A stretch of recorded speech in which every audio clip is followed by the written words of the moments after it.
Bonjour mes chers élèves, j'espère que vous allez tous bien. Très ravie de vous retrouver dans cette nouvelle vidéo qui fera l'objet de la leçon de la grammaire de l'unité 1, la phrase, la ponctuation, page 12. Avant de commencer, voici un ensemble de mots, range-les dans l'ordre pour faire deux phrases. Cherchons, au premier, nous, étage, un appartement. Le deuxième ensemble de mots, dans, passé, la maison de, ses vacances, il, ses rêves. L'objectif de cet exercice, mes chers élèves, c'est de se rappeler un petit peu de la notion de la phrase que vous avez fait l'année précédente. Alors, on a vu ensemble que la phrase, c'est une suite de mots qui sont arrangés de façon à avoir un sens. Et la deuxième question, comment as-tu fait pour les ranger? Qu'est-ce qu'une phrase? Alors, d'abord, on va commencer par ranger les mots pour obtenir des phrases qui sont correctes. Alors, qu'est-ce qu'on fait, mes chers élèves? On cherche le sujet et le verbe dans l'ensemble de mots. Vous savez très bien que la phrase commence généralement par un sujet qui peut être un nom, un groupe de mots ou un pronom personnel de conjugaison. Je, tu, il, elle, nous, vous, il avec S, elle avec S. Dans cet ensemble, on a le pronom personnel nous qui commence par une majuscule. Oui, la phrase commence par une majuscule, alors certainement nous, c'est le premier mot qu'on va placer dans cette phrase.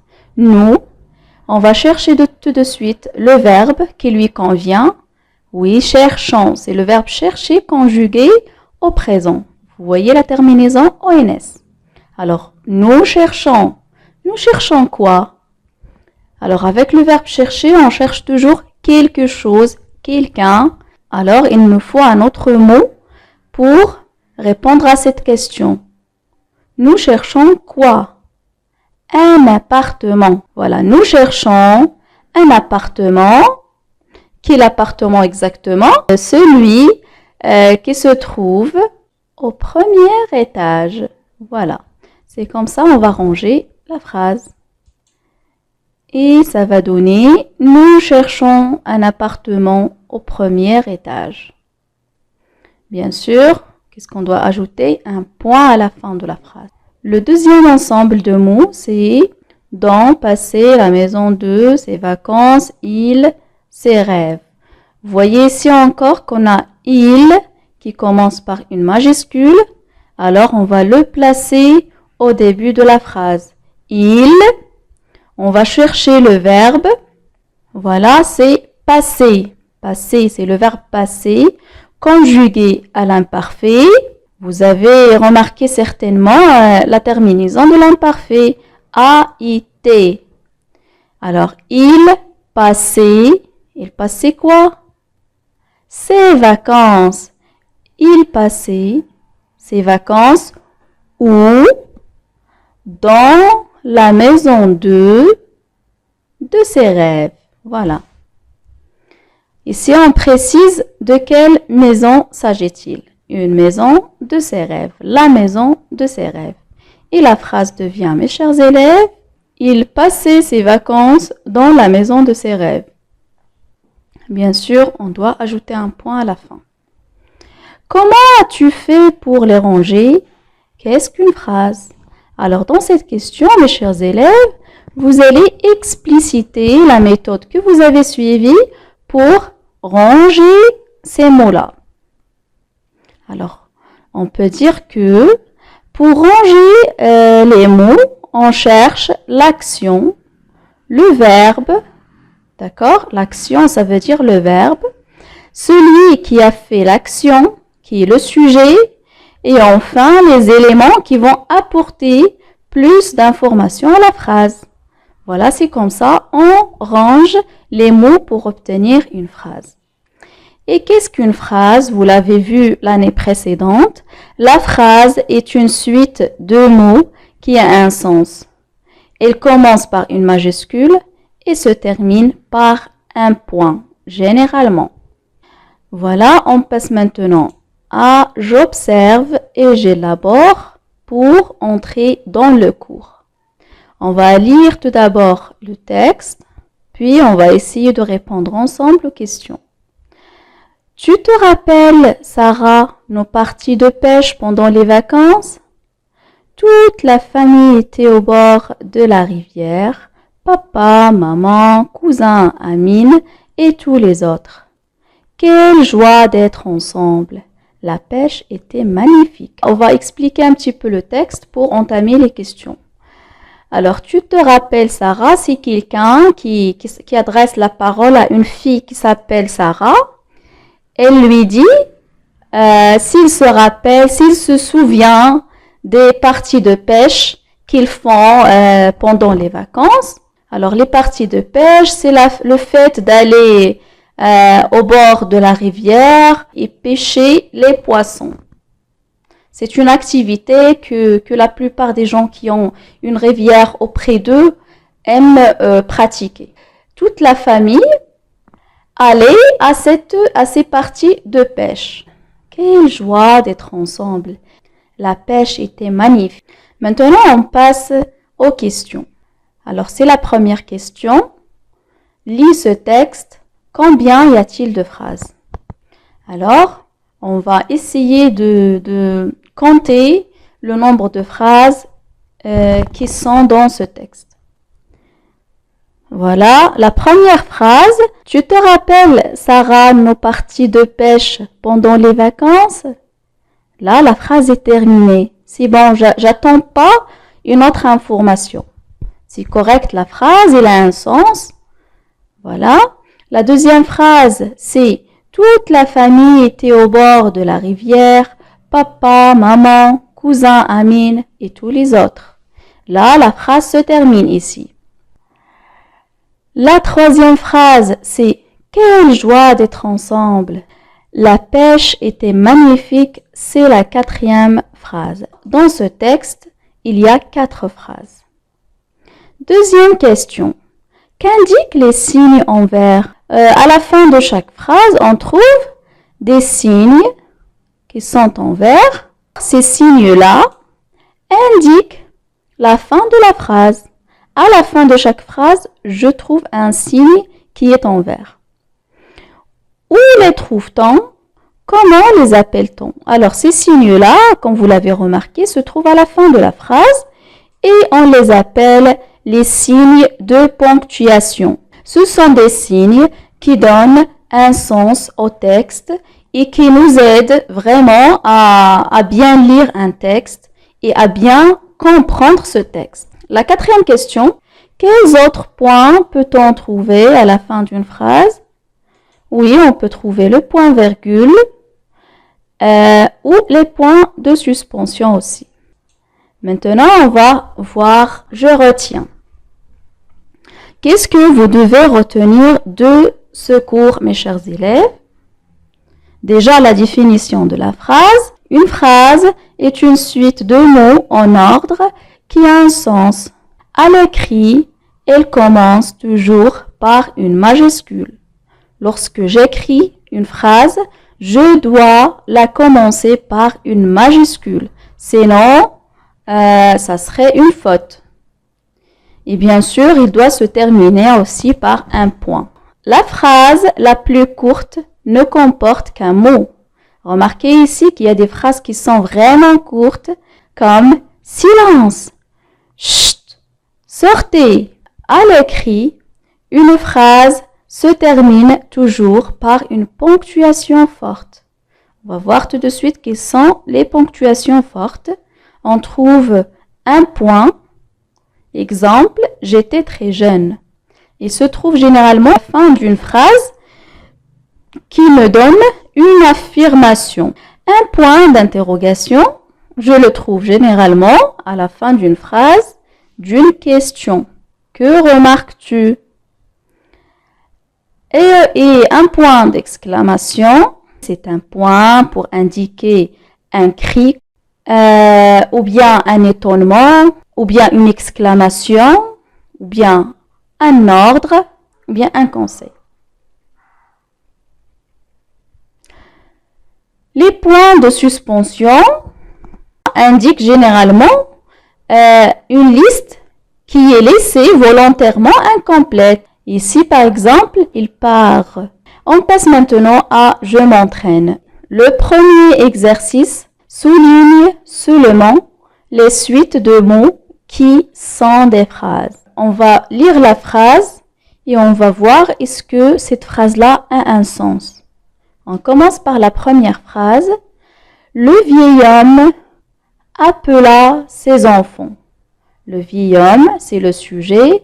Appela, c'est le verbe. Alors, c'est une phrase qui a un sens, c'est clair. Il est terminé, commence par une majuscule, se termine par un point. C'est correct, on va la souligner. La phrase B. Dans la cage ouverte. Dans la cage ouverte. Qu'est-ce qu'il y a dans la cage ouverte? Qu'est-ce qu'il a la cage ouverte? Le sens ici est incomplet. La phrase C. Peut-être Lila était-elle. C'est pas une phrase, il n'a pas un sens. À son réveil, la neige avait recouvert le toit. À son réveil, le temps, le moment. La neige, c'est le sujet. Avait recouvert, c'est le verbe. Le toit. La phrase a un sens. Il y a de la neige sur le toit. La phrase E, sous le manteau chaud faisait. Faisait quoi? Ici, la phrase n'est pas complète. Alors, je ne vais pas la souligner. As-tu pensé à réviser ton cours? Là, c'est une question qui est bien complète. Il a un sens. On va la souligner et c'est une phrase qui est correcte. On passe maintenant au deuxième exercice. Sur ton cahier, remets les mots en ordre pour obtenir des phrases. Alors ici, on a un ensemble de mots qui sont désordonnés. On va les ordonner pour obtenir des phrases. L'ensemble A, c'est le verbe être au présent. Donc c'est ça le verbe. Conte, c'est un nom, histoire ou un livre ou voilà. Cendrillon, Cendrillon, c'est un nom propre. Voilà, c'est un personnage des contes, dans les contes de fées. Un, c'est un déterminant, un article indéfini. Célèbre, c'est un adjectif qualificatif. Ce sont des choses que vous avez vues l'année précédente. Alors, comment on va procéder? Alors, on a ici le verbe être. On doit chercher un sujet à ce verbe-là. Cendrillon est. Cendrillon, c'est le nom du conte, d'accord? Qui est en même temps le nom du personnage principal de ce conte. Alors, on va obtenir la phrase suivante. Cendrillon est un conte célèbre. L'ensemble de mots B, on a admire, les enfants, ce tableau de notre classe. Alors, on va chercher le sujet, c'est dans ce cas, c'est les enfants. Et vous voyez, à notre indice, les enfants commencent par une majuscule. Alors, on va le placer au début de la phrase. Les enfants. Quel enfant précisément? Ce sont les enfants de notre classe. De notre classe.